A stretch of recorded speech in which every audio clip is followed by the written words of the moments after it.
유튜브 사용량이나 넷플릭스가 피크 타임에 미국 전체 인터넷에 뭐 거의 30-40%를 차지한다던가, 이걸 보다 못한 디즈니가 디즈니 플러스를 만든다는 것 자체는 사람들이 영상을 소비하는 것이 트렌드일 거냐, 그건 뭐 어느 누구도 노라고 말할 수 없는 것 같습니다. 이게 약간 극단일 수 있는데요, 개발자를 하면 시간이 많이 남으면 내가 이것도 한번 해봐야 되겠는데, 아니면 내가 이걸 하면 좀 더 좋지 않을까, 이런 솔루션을 만들면 어떨까, 이런 프레임워크를 만들면 쉬울 건데, 이런 생각을 계속 하는 사람이면 좋겠고요. 그런 사람이 확실히 개발자로서 계속해서 레벨업을 하더라고요. 저는 그게 굉장히 중요하다고 생각해요.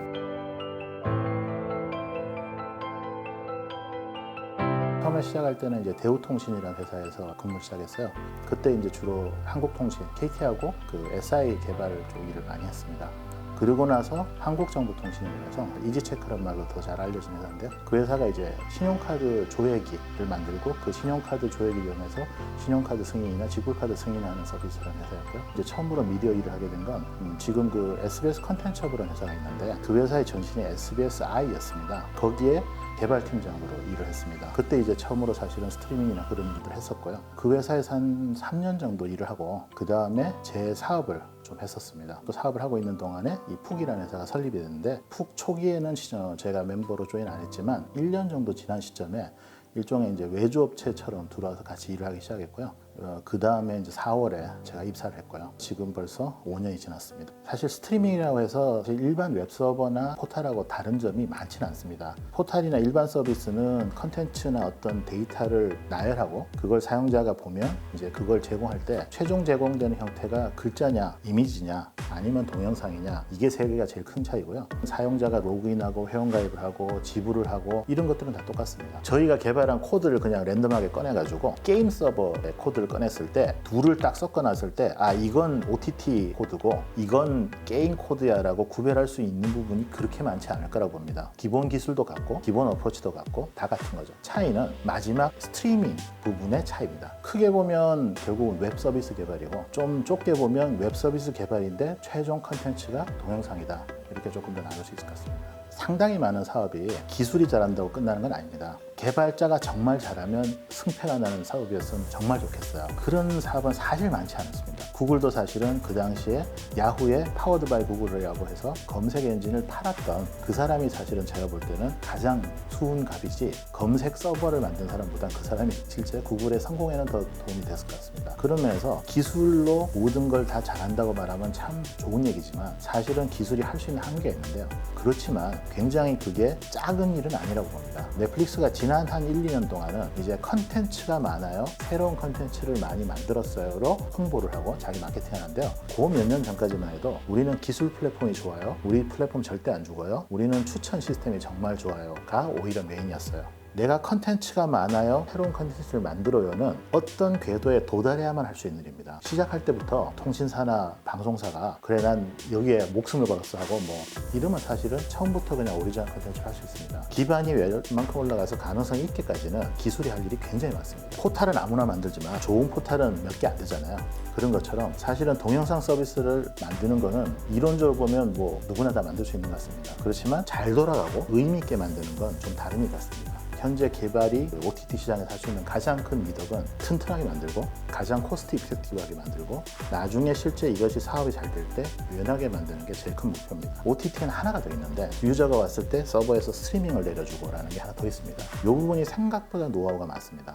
대량으로 영상을 스트리밍하고 다운로드하고 할 때 생기는 여러 가지 복잡한 일이 있는데, 이 일을 저희는 내부에서 합니다. 내부에서 하는 이유는 독특한 서비스를 만들 수 있고 외부 환경에 흔들리지 않습니다. OTT가 성공하는데 개발이 얼마나 노력이 필요하냐, 초기부터 램프업 할 때까지는 필수적이고 가장 중요하다고 생각합니다. 모든 사업이 그렇지만 일단 어떤 그 스레시홀드를 넘으면 그 다음부터는 이제 복합 플레이입니다. 마케팅도 잘해야 되고 투자도 받아야 되고 컨텐츠 생산합니다. 저희 회사가 지금 사실 이 스레시홀드를 이제 넘는다고 보고 있습니다. 그 말은 사실 개발 입장에서 뿌듯한 거죠. 잘 키웠다, 드디어 내가 이제 할 일을 했다, 이런 생각도 사실 많이 합니다. 현재 개발해서 운영하고 있는 시스템은 100% 클라우드 베이스에 100% 마이크로 서비스 베이스에서 사용하고 기술은 도커와 쿠버네티스를 쓰고 있습니다. 아주 특이한 경우, 예를 들어서 빌링 같은 경우를 따지거나 그러면 결국 마지막 백엔드는 RDBMS가 있습니다. 대부분의 오퍼레이션은 이 앞에 있는 마이크로 서비스가 처리하게 하고요. 쿠버네티스의 도커로 모든 걸 개발해 놓으면 클라우드에 가장 적절한 시스템이라 사용자 갑자기 늘나도 밀었을 때 처리하기가 되게 쉽습니다. 물론 그렇다고 해서 장애가 전혀 안 일어나는 건 아닌데 장애가 일어나는 걸 줄이고요. 운영 입장에서 관리가 굉장히 쉬운 시스템입니다. 또 하나의 이 마이크로 서비스의 장점이 저희가 이제 모든 걸 다 RESTful API 방식으로 해서 클라이언트가 PC든 뭐든 다 RESTful API 쓰는데요. 이 API가 지금 거의 이제 400개 육박합니다. 저희가 예전에 썼던 시스템은 이거를 전체를 싱글 시스템으로 만들어서 계속 API를 추가했는데요. 처음엔 괜찮았는데 어느 시점에는 뭘 하나 기능을 넣으면 어쩔 수 없이 이걸 전체를 빌드하니까 전체 QA를 다시 해야 됩니다. 뭐 하나 고쳤는데 QA가 4일도 넘는 상황까지 갔습니다. 그러니까 그거를 피하고자 다 마이크로 서비스를 해서 지금은 사실 자기가 개발한 한 개의 마이크로 서비스를 실 서비스에 적용하는 거를 전체에 그냥 통보하고 그냥 진행합니다. QA가 굉장히 빨라져서 버그 픽스나 아니면 새로운 기술이 들어갈 때 옛날 같으면 이걸 넣으면 도대체 언제 이걸 끝내고 코드를 커밋하지? 하는 거가 굉장히 짧아졌습니다. 그러다 보니까 사실 개발자들이 굉장히 어떻게 보면 어그레시브해집니다. 전체 시스템이면 나는 전혀 이번 거 안 했는데 이것 때문에 이 상황에 꼬여서 내가 영향을 받아서 내가 버그가 나 이 경우가 있을 수밖에 없습니다. 지금은 마이크로소프트다 보니 내가 알아서 내 코드 잘 만들면 여기 있는 애가 고장난다고 난 고장나지 않나 오토노머스라고 그래야 되나요? 독립적인 상황이 됩니다. 그러니까 이런 면이 개발자들이 굉장히 좋아합니다. 사실 마이크로 서비스는 이미 일어난 트렌드죠. 다만 이제 저희가 좀 빨리 받아들인 셈이죠.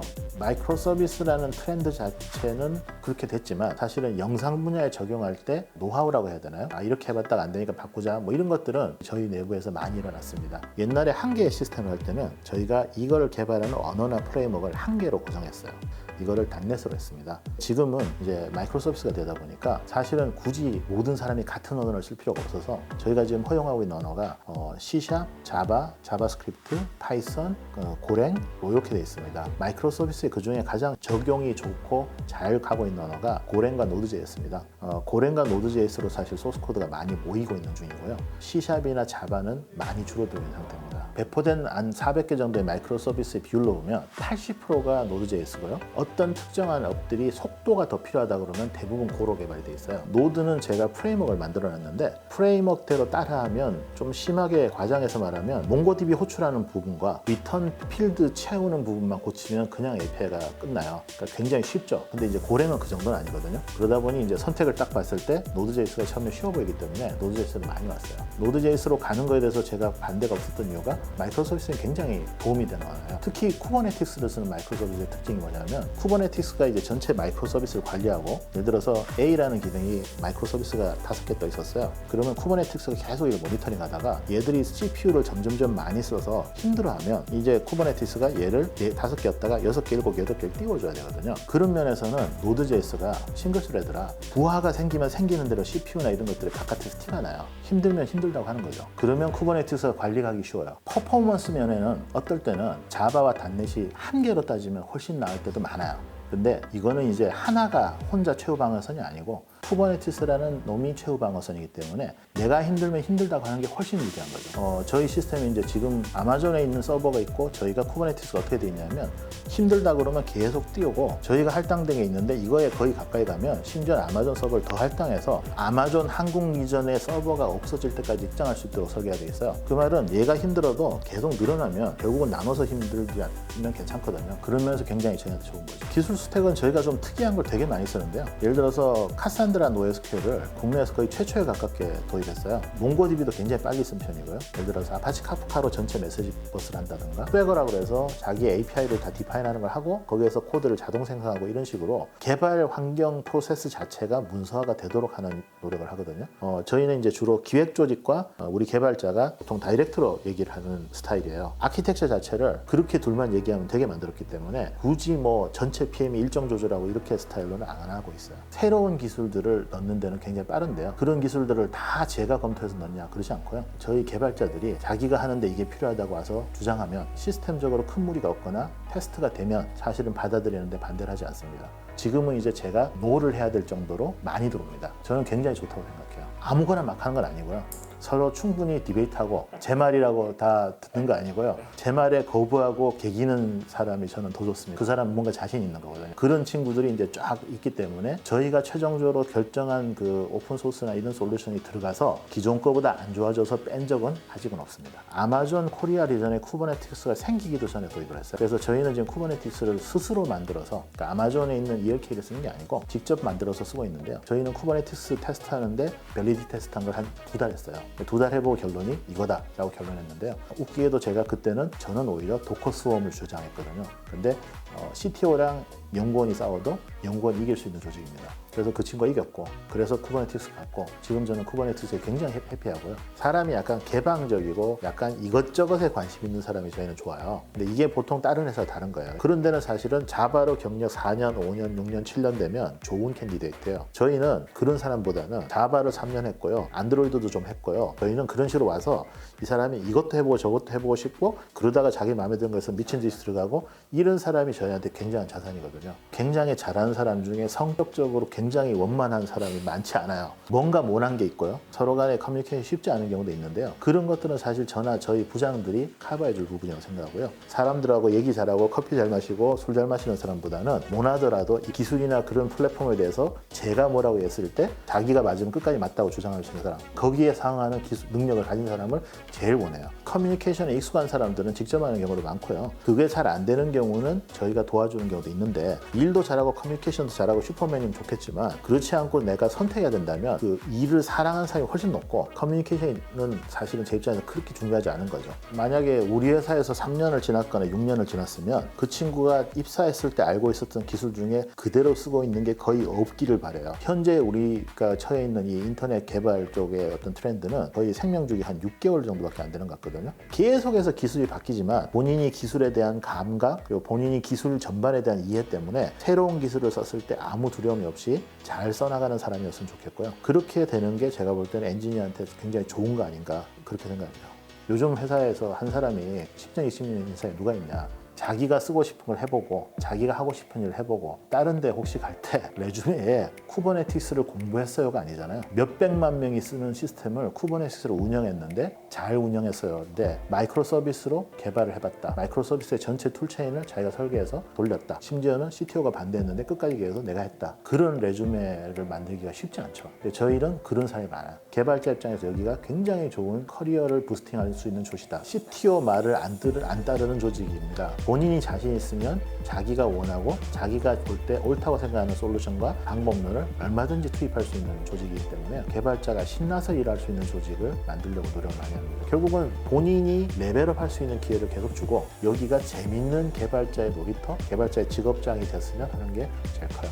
그리고 그게 그래도 사람들이 남아있는 이유가 아닐까 그런 생각을 합니다. 이 OTT라는 분야가 개발을 맡는 분야 입장에서는 새로운 서비스나 좋은 서비스나 뭔가 컨셉이 다른 서비스가 나오려면 결국 개발 베이스예요. 기술적으로 이해를 못하고 서비스를 개선하면 화면에 표시를 예쁘게 하거나 표시하는 방법을 다르게 하거나 이런 것밖에 할 게 없어요. 근데 머신러닝을 이용해서 추천을 한다든가 장면 검색을 한다든가 아니면 헤드엔드 기능을 줘서 이제 퀵부여이라는 걸 만들었는데 이런 기술들을 가지고 하는 새로운 서비스는 기술이 주유가 될 수밖에 없어요. 제가 원하는 개발 조직은 바깥에서 기획이나 사업이나 이런 데서 이거 이벤트 해야 되니까 만들어주세요도 해야 되지만 스스로 자기네가 새로운 서비스를 제안해서 이 서비스가 좋아지게 하는데 일조를 하는 조직을 만들고 싶어요.